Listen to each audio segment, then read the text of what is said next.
आऊज़ु बिल्लाहि मिनश्शैतानिर्रजीम बिस्मिल्लाहिर्रहमानिर्रहीम। नाज़रीन व सामीन अस्सलामु अलैकुम। उम्मीद है आप खैरियत से होंगे।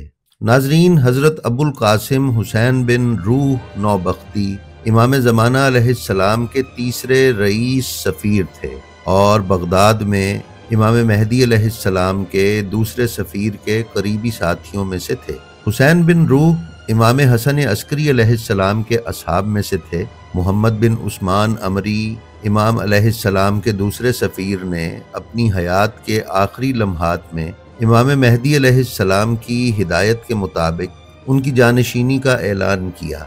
उनके बाद मुहिब्बीन अहले बैत अपने अमवाल इमाम को भिजवाने के लिए हुसैन बिन रूह से रजू करते थे। हुसैन बिन रूह की सिफारत की मुद्दत 21 बरस थी। उनका साल विलादत मालूम नहीं है। वो शहर आबा यानी शहर साबा के करीब के बाशिंदों के लहजे में फ़ारसी बोलते थे और वहाँ के अवाम के साथ करीबी ताल्लुक़ रखते थे, जिससे उनके कुम्मी होने का एहतमाल ज़्यादा है। बाज़ माखिज़ में उनका तज़किरा कुम्मी के तौर से भी किया गया है, ताहम ज़्यादातर माखिज़ में ये नौबख्ती के नाम से ही मशहूर हैं। नौबख्ती ख़ानदान से उनके ताल्लुक़ का सबब गालिबन उनकी वालिदा की जानिब से है, इसलिए वो रूही भी कहलाते हैं। रिवायात के मुताबिक इमामिया की अक्सरियत को तवक्को थी कि जाफ़र बिन अहमद बिन मुतैल कुम्मी या उनके वालिद अहमद बिन मुतैल, जो इमाम ज़माना के दूसरे सफ़ीर के असहाब में से थे, या फिर मशहूर व मारूफ आलिम व मुतकल्लिम अबू सहल इस्माईल बिन अली नौबख्ती इमाम के तीसरे सफ़ीर के तौर पर मुंतखब होंगे। ताहम सफ़ीर दोयम की बेटी उम्मे कुलसूम बिनते मोहम्मद बिन उस्मान से मनकूल है कि हुसैन बिन रूह बरसों से सफ़ीर दोयम के मातहत वकील थे और उनके ख्वास और असहाब में शुमार होते थे। यहाँ तक कि सफ़ीर दोयम राज की कई बातें उनसे कहते थे और मामूल के अमवाल के अलावा उनके अखराजात के लिए एक इजाफी रकम भी उन्हें अदा करते थे। सफ़ीर दोयम की इतनी सारी तवज्जुहात और इनायात शियान अहले बैत के यहाँ उनके एजाज़ का सबब बनी और ये सिलसिला उनकी अपनी सिफारत के ऐलान तक जारी रहा था। रिवायात के मुताबिक अबू जाफ़र अमरी सफ़ीर दोयम ने अपनी हयात के आखिरी लम्हात में अबू सहल इस्माईल बिन अली नौबख्ती, अबू अली मोहम्मद बिन हम्माम अस्काफ़ी और अबू अब्दुल्ला बिन मोहम्मद कातिब वगैरह को अपने पास जमा किया और उनकी मौजूदगी में बाज़ाब्ता तौर पर हुसैन बिन रूह की सिफारत का ऐलान किया। उन्होंने कहा कि मुझे इस ऐलान का हुक्म दिया गया था और मैंने अपने फरीज़े पर अमल किया है। नाज़रीन, हुसैन बिन रूह ने सफ़ीर दोयम मोहम्मद बिन उस्मान अमरी की वफ़ात के बाद ख़ास तकरीब के ज़रिए बगदाद के दारुस सिफारत में इमाम गायब अलैहिस्सलाम की सिफारत का मनसब संभाला। सफ़ीर दोयम के खादिम ज़का ने उनकी वसीयत के मुताबिक उनके असा और उनके संदूकचे की कुंजी हुसैन बिन रूह की तहवील में दे दी।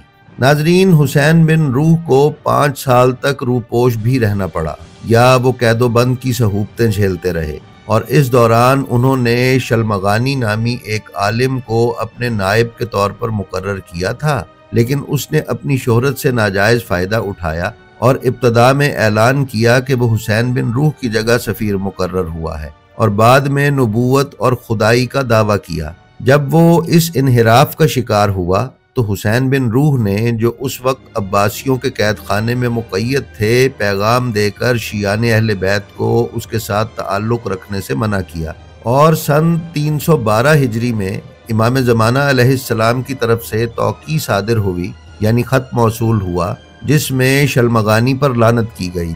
उस तौक़ी को सन 317 हिजरी कमरी में मंजर आम पर लाया गया। शलमगानी आखिरकार सन 322 या 323 हिजरी कमरी में तख्ता दार पर लटकाया गया। नाजरीन, हुसैन बिन रूह नौबख्ती अहम ईरानी ख़ानदानों में से थे और अब्बासी खुलफा के हमनशीन थे।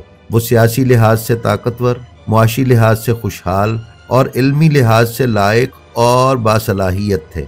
चुनाचे मुनासिब समाजी हैसियत और अहमियत के हामिल थे और अपनी इन खुसूसियात की बिना पर शिया तफक्कुर की तरवीज और अहले तशय्यो की हिमायत में अहम किरदार अदा करते थे। मुक़्तदिर अब्बासी की हुकूमत के पहले 10 साल में हुसैन बिन रूह इमाम मेहदी अलैहिस्सलाम के सफ़ीर ख़ास के तौर पर नहीं पहचाने गए थे, इसलिए इन्हें अब्बासी दरबार खिलाफत में भी एहतराम की निगाह से देखा जाता था। उनके इस एहतराम का सबब उनका मोहतात मौक़िफ़ भी था। वो करामता की बगावत समेत उस ज़माने की हुकूमत मुखालिफ तहरीकों से भी दूर रहते थे, और फिर वो ख़ानदान नौबख्त से भी मंसूब थे।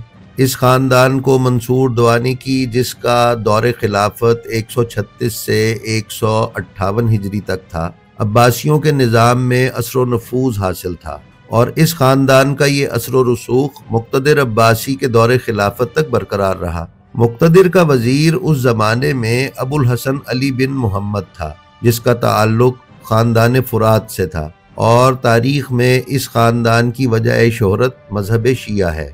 नाज़रीन, मौर्रिख़ अबू अली मस्कोया बयान करते हैं कि इब्न फ़ुरात अपनी वज़ारत के पहले दौर में लोगों का एतमाद हासिल करने की कोशिश में रहता था और लोगों की मोहब्बतें जीतने की कोशिश करता था। ऐन मुमकिन है कि वो दरबार अब्बासी के साथ हुसैन बिन रूह के करीबी ताल्लुक़ का सबब बना हो। नीज़ नाइब सानी की बेटी उम्मे कुलसूम बिनते मोहम्मद बिन उस्मान से मनकूल है कि उस ज़माने में इब्न फ़ुरात हुसैन बिन रूह के लिए माली मदद भी करता रहता था। सफ़ीर दोयम की बेटी उम्मे कुलसूम ने एक रिवायत के ज़िमन में अपने वालिद के ज़माने में हुसैन बिन रूह के नुमाया किरदार और शियाने अहले बैत के यहाँ उनकी आला हैसियत, इज़्ज़त व एहतराम और मरातिब की तफसील बयान की है। नीज़ जब अब्बासी खलीफा मुक़्तदिर अब्बासी की वज़ारत का मनसब आले फ़ुरात के पास था, जो शियाने अहले बैत के हामी थे, तो उन्होंने दरबार में काफ़ी असर व रसूख पैदा किया। लेकिन शिया मुखालिफ कुव्वतों का हामी हामिद बिन अब्बास जब वज़ीर बना तो हुसैन बिन रूह को काफ़ी मसाइल का सामना करना पड़ा। सन 311 हिजरी कमरी को हामिद बिन अब्बास ने वज़ारत संभाली और सन 317 को हुसैन बिन रूह कैद से आज़ाद हुए, और उनकी ज़िंदगी के इस मरहले के बारे में कोई ख़बर भी दस्तयाब नहीं है। हम सिर्फ यही जानते हैं कि वो सन 312 हिजरी कमरी से सन 317 हिजरी कमरी तक अब्बासी हुकूमत की कैद में थे।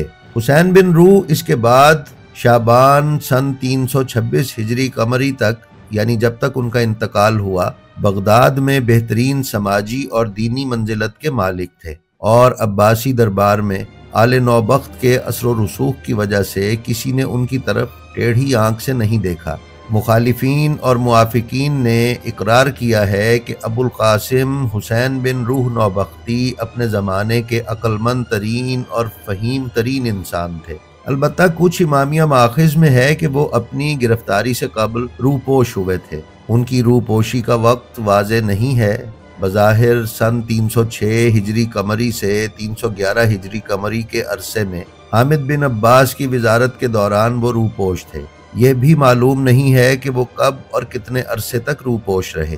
नाज़रीन, मुक़्तदिर अब्बासी की 25 साला हुकूमत के दौरान 12 वज़रा मुकर्रर हुए, जिनमें से बाज़ को 2 या 3 मरतबा ये मनसब मिला था। उस ज़माने में लोगों के अमवाल की ज़ब्ती इस कदर राइज थी कि 3 मरतबा मुक़्तदिर की वज़ारत के मनसब पर फाइज रहने वाले अबुल हसन बिन फ़ुरात ने अमवाल की ज़ब्ती से हासिल होने वाली आमदनी के लिए मुस्तकिल दीवान की बुनियाद रखी और इस मुतालिबे के सामने सरे तस्लीम खम किया कि इस मद में हासिल शुदा आमदनी का कुछ हिस्सा हर रोज़ खलीफा, उसकी माँ और उसके बच्चों के सुपुर्द करता रहेगा।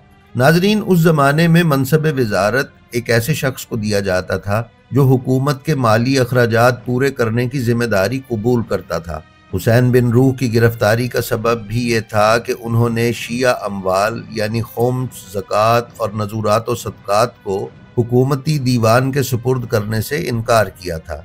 इसी वजह से मुक़्तदिर अब्बासी के हुक्म से उन्हें 5 साल तक कैद रखा गया। हुसैन बिन रूह नौबख्ती 18 शाबान 326 हिजरी कमरी को वफ़ात पा गए। उन्हें बगदाद के बाज़ार अत्तारान या शोरजा में वाक़े मोहल्ला नौबख्तिया में दफन किया गया। उनका मज़ार आज आलम की ज़ियारत गाह है।